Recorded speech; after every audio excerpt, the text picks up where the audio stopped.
దేశవ్యాప్తంగా సోమవారం నాడు రాష్ట్రపతి ఎన్నిక ఓటింగ్ జరిగిన విషయం అందరికీ తెలిసిందే. ఈ నేపథ్యంలో ఆంధ్రప్రదేశ్ ఎమ్మెల్యేలు 174 మంది తమ ఓటు హక్కును అమరావతిలో వినియోగించుకున్నారు. అయితే ఈ ఎన్నికలో అధికార తెలుగుదేశం పార్టీకి చెందిన 2 ఎమ్మెల్యేలు మాత్రం ఓటు వేయడానికి రాకపోవడంతో పరువు పోగొట్టుకున్నారు.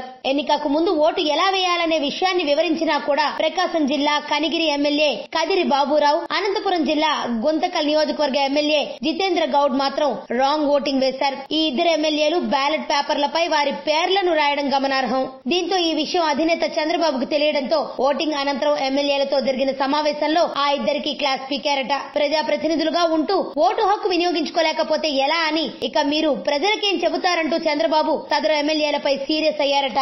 అంతుచిక్కని రహస్యాలు, మరెన్నో మనకి తెలియని పురాతన కట్టడాలు, వాటి వెనక దాగిన నిజాలు, పూర్వీకుల ఆచారాలు, మరెన్నో మూఢ విశ్వాసాలు, ఇలా కాలగర్భంలో కలిసిపోతున్న రహస్యాల కొరకు సబ్స్క్రైబ్ చేయండి రహస్యవాణి ఛానల్.